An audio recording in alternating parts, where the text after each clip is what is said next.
ഒന്നെങ്കിൽ പണവും പ്രതാപവും വേണം, അല്ലെങ്കിൽ കൂടെ കൊണ്ടു നടക്കാൻ ഒരാന ചന്തമെങ്കിലും വേണം. ഇത് ഒന്നും ഇല്ലാത്ത ഒരുത്തിനെ നിനക്ക് എങ്ങനെ കയറി പ്രേമിക്കാൻ തോന്നിയിടി?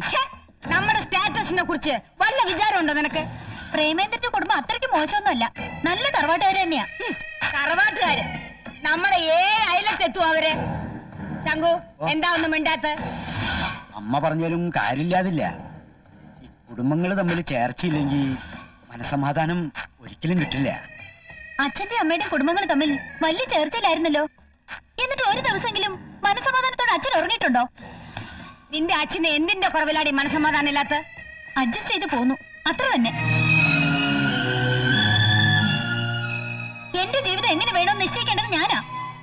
അതിന് തടസ്സം നിൽക്കുകയാണെങ്കിൽ തുടർന്ന് ജീവിക്കണമെന്ന് എനിക്കില്ല. എന്താ മോളെ പറയുന്നത്? ഞാൻ തൂങ്ങിച്ചാവൂന്ന്, അത്ര തന്നെ.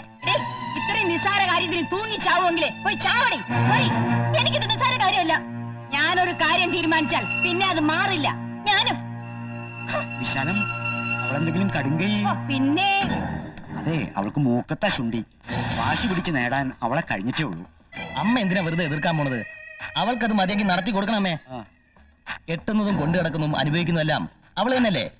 അനുഭവിക്കട്ടെ. ഇനി വല്ല ആത്മഹത്യാശ്രമം നടത്തിയാൽ മോശപ്പേര് നമുക്കാ. നാട്ടുകാര് വേറെ വല്ലതും പറയും. പിന്നെ നല്ലൊരു കുടുംബത്തിൽ നിന്ന് ബാക്കിയുള്ളവർക്ക് പോലും നല്ലൊരു ആലോചന വരില്ല. ഒരു കാര്യത്തിൽ അമ്മയ്ക്ക് സമാധാനിക്കാം. അമ്മ വരച്ച വരയിൽ നിർത്താൻ ഈ കുടുംബത്തിലേക്ക് ഒരു മരുമകനെ കിട്ടിയെന്ന്. എനിക്ക് ഈ കല്യാണത്തിന് ഒട്ടും താല്പര്യം ഉണ്ടായിട്ടല്ല. എന്റെ മോള് തൂങ്ങിച്ചാവണ്ടെന്ന് കരുതിയാ ഞാൻ ഇതിന് സമ്മതിച്ചത്. പിന്നെ എന്റെ മോളെ കെട്ടുന്നവൻ ഏതവനായിരുന്നാലും ശ്രീധനം കൊടുക്കാനുള്ളത് ഞാൻ കൊടുക്കും. സ്വർണത്തിന് പുറമെ ഒരു മാരുതി കാർ. നിനക്ക് ഡ്രൈവിംഗ് വശമുണ്ടോടാ? അത് പിന്നെ ഇല്ലെങ്കിലും സാരല്ല, വണ്ടി നേരത്തെ കൊടുത്തേക്കാം, ഓടിച്ചു പഠിക്കട്ടെ. ടീച്ചർക്ക് അവാർഡ് കിട്ടിയില്ല, അതിശയില്ല. മക്കളെ നന്നായിട്ട് പഠിപ്പിച്ച് വളർത്തിയിട്ടുണ്ട്. എല്ലാം കൊമ്പത്തല്ലേ കയറി പിടിച്ചിരിക്കുന്നത്. ഒരുത്തി കോടീശ്വരനെ വളച്ചെടുത്തു, ഒരുത്തൻ കോടീശ്വരിയെ വളച്ചെടുത്തു. എന്തായാലും ശാരദാ ടീച്ചറിന് കച്ചവടം ലാഭം. അപ്പോ മകൾക്ക് നിശ്ചയിച്ച മുഹൂർത്തത്തിൽ തന്നെ ഇതും നടക്കട്ടെ. ശങ്കു,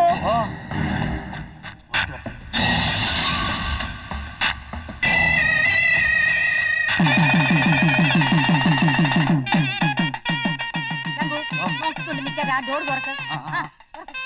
പ്രേമേന്ദ്ര, നീ വെയിൽ കൊടുക്കരുത്. മക്കളെ. പിന്നെ ശരി മക്കളെ. പ്രേമേന്ദ്ര, ഞാൻ മോളോട് ഒരു നല്ല വാക്ക് പറഞ്ഞോട്ടെ. എന്റെ നാത്തൂനെ കെട്ടിയതേ ഒരു കോടീശ്വരനാ. നമ്മുടെ സ്റ്റാറ്റസ് കിട്ടുന്ന നീ പെരുമാറണ്ട കേട്ടോ. അമ്മയ്ക്ക് ഈ രേണുക അറിയില്ലേ? ഞാൻ ഒരിടത്തും താഴ്ന്നു കൊടുക്കോ? പ്രേമേന്ദ്രൻ ഒരു പാവാ. എന്റെ ഇഷ്ടത്തിന് കൊണ്ടുനടക്കാൻ എനിക്കറിയാം. പിന്നെ അവിടെ നിനക്ക് എന്തെങ്കിലും കുറവ് തോന്നുന്നുണ്ടെങ്കിലേ നീ അവനെയും കൂട്ടി നമ്മുടെ വീട്ടിലേക്ക് പോന്നേരാ. പറഞ്ഞതൊക്കെ ഓർമ്മയുണ്ടല്ലോ. കേറിക്കോ മോളെ. പ്രേമേന്ദ്രന്റെ വീട്ടുകാരെ പൊന്നൂല് വായിക്കണം. വേണ്ടിക്ക്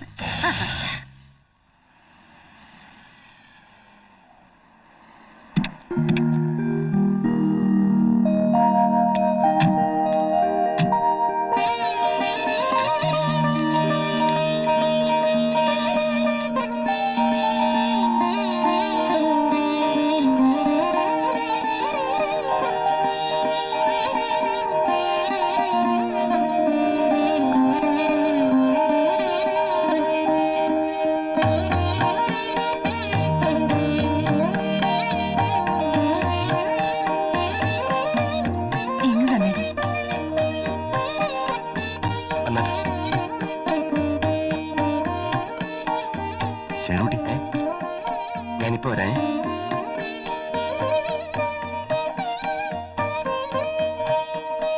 കൊച്ചമ്മേ,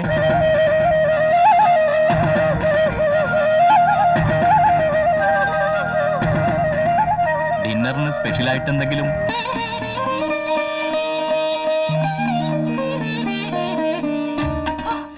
എന്തൊരു ചൂടാ ഇവിടെ.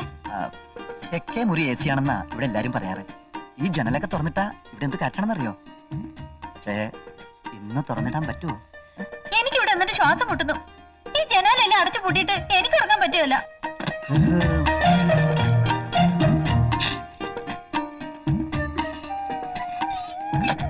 ഒരു ടേബിൾ ഫാൻ എങ്കിലും അറേഞ്ച് ചെയ്ത് വെച്ചൂടായിരുന്നോ? അയ്യോ, ഞാനത് ഓർത്തില്ല. നാളെ തന്നെ എന്ത് വേണമെങ്കിലും അറേഞ്ച് ചെയ്യാം. ഫസ്റ്റ് നൈറ്റിന്റെ മൂഡ് കളയാതെ നീ ആ പാല് കുടിച്ച് പതിങ്ങി തന്നെ. അയ്യോ അങ്ങനെയല്ലല്ലോ, ഞാൻ പകുതി കുടിച്ചിട്ടല്ലേ നീ കുടിക്കേണ്ടത്. ആ ഈ ലോകത്തിലെ ഏറ്റവും വലിയ ഭാഗ്യവാൻ ഞാനായതുപോലൊരു തോന്നൽ. എന്നെ കെട്ടിയതുകൊണ്ടാണോ? തന്റെ വീട്ടിൽ കുറച്ചു ദിവസം കഴിയാൻ എനിക്ക് കൊതിയാവുകയാണോ? നമുക്ക് നാളെ തന്നെ അങ്ങോട്ട് പോയാലോ? ആ കൊച്ചു വീട്ടിലോ? ഇവിടെയാണെങ്കിൽ എന്തൊരു സൗകര്യ. എനിക്ക് ഇവിടുന്ന് പോണോന്നേ ഇല്ല. നമ്മൾ രണ്ടുപേരും മുഖത്തോട് മുഖം നോക്കിയിരുന്നാൽ എന്ത് രസമാണോ ഉള്ളത്.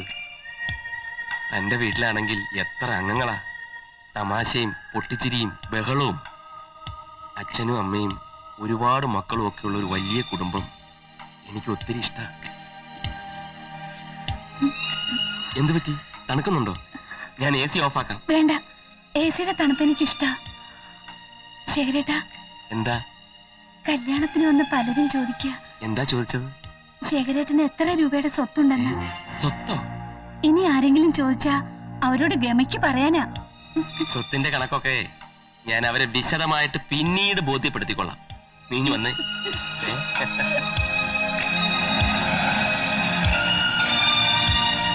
അമ്മേ, ദേ ചേച്ചി ശേഖരേട്ടൻ വന്നു.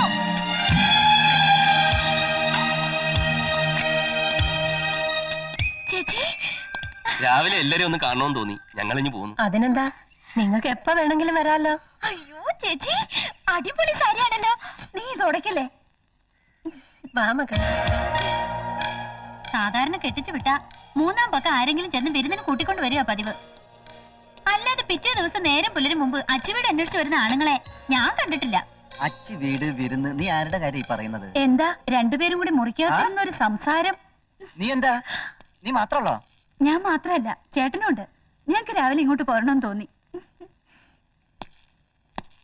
ഞങ്ങളുടെ നാട്ടു നടപ്പനുസരിച്ച് കൂട്ടിക്കൊണ്ടു പോകാൻ വീട്ടിൽ നിന്ന് ബന്ധുക്കൾ ആരെങ്കിലും വരും, എന്നിട്ടേ ചെല്ലൂ. ഞങ്ങൾ അതൊന്നും നോക്കില്ല. സ്വന്തം വീട്ടിൽ വരുന്നതിന് എന്ത് നാട്ടു നടപ്പ് നോക്കാനാ? എന്താ ഇന്നലെ ഉറങ്ങിയില്ലേ? നിങ്ങളൊക്കെ ഇവിടെ എങ്ങനെയാ കഴിഞ്ഞുകൂടണേ? കാറ്റും വെളിച്ചം കടക്കാത്ത ഈ കുടിച്ച റൂമില് ഞാൻ ഒരുപോലെ കണ്ണടച്ചിട്ടില്ല. ഞാനും. എന്താ ഈ AC-യുടെ തണുപ്പ്? സത്യത്തിൽ ജലദോഷം പിടിച്ചു. അത് AC റൂമിൽ താമസിച്ച് പരിചയമില്ലാഞ്ഞിട്ടാ. ആഹാ, രണ്ടുപേരും കൂടി സംസാരിച്ചോണ്ട് നിൽക്കുക. കാപ്പി എടുത്ത് വെച്ചിട്ടുണ്ട്, വാ. ആ ചേട്ടത്തി ചെല്ല്, ഞാൻ സാറിനെ വിളിക്കാം. സാറോ?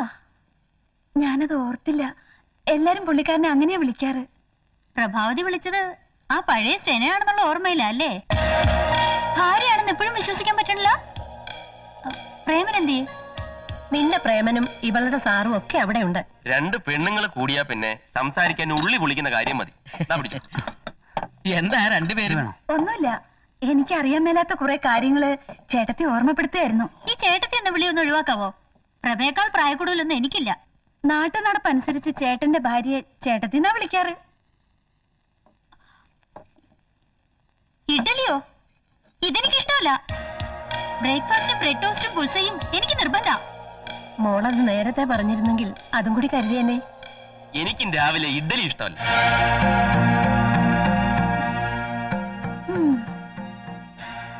അമ്മേ, നല്ല പഴകഞ്ഞി ഇരിപ്പുണ്ടോ? ഈ ചേട്ടന്റെ കാര്യം തമാശ. തമാശ ഒന്നും അല്ലടി.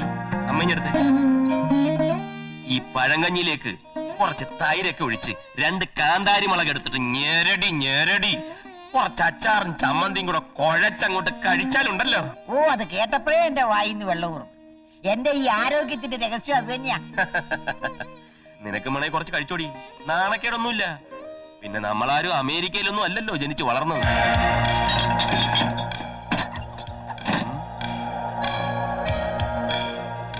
അല്ല, പ്രേമേന്ദ്രൻ ഇഡ്ഡലിയാണോ അതോ പഴങ്കഞ്ഞിയാണോ? ഞാനിപ്പോ വരാം. ആ, നീ കണ്ടോ, ചേട്ടത്തിക്ക് ഫീൽ ചെയ്തിട്ടുണ്ട്. ഓ, ആ പഴങ്കഞ്ഞി എത്തിയല്ലോ. ഇങ്ങോട്ട് വെച്ചോളൂ. ആ, എന്താ അവന്റെ ഒരു സ്റ്റൈല്. അയാളെ പഴങ്കഞ്ഞി കുടിച്ചിട്ടായിരിക്കും വളർന്നത്. ഞാൻ അങ്ങനെയല്ല, നല്ല ഭക്ഷണം കഴിച്ചു തന്നെയാ. നീ ഒന്ന് പതുക്കെ പറ. ദേ, എനിക്കാരും പേടിക്കേണ്ട കാര്യമില്ല. ആ പഴങ്കഞ്ഞി കൂടി എന്റെ പത്രാസ് ഉണ്ട്. പ്രേമൻ എന്തിനാ ഓച്ചാനിച്ച് നിന്നത്? അയാളുടെ കാശ് കണ്ടിട്ടാ? അതിനേക്കാ പണം എന്റെ വീട്ടിലുണ്ട്. ഈ നിമിഷം ഞാൻ ഇവിടെ ഇറങ്ങേണ്ടതായിരുന്നു. കെട്ടിയതിന്റെ പിറ്റേന്ന് കെട്ടിയോള് പിണങ്ങി പോയെന്ന് നാട്ടുകാരെ കൊണ്ട് പറയിപ്പിക്കേണ്ടെന്ന് കരുതിയിട്ടാ. ഓർക്കാഞ്ഞിട്ടല്ലമ്മേ, കല്യാണത്തിന് കാശ് കുറെ ചെലവായി. അമ്മ പാപ്പരടിച്ചിരിക്കണമെന്നൊക്കെ എനിക്കറിയാം.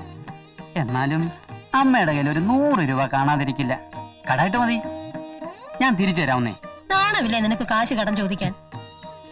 വട്ടച്ചില വെച്ചിട്ട് കൂടുന്നുണ്ട്. ആ പെൻഷൻ കിട്ടട്ടെ തരാം. എങ്കിൽ പിന്നെ വേറെ എവിടെയെങ്കിലും കിട്ടുമെന്ന് നോക്കാം.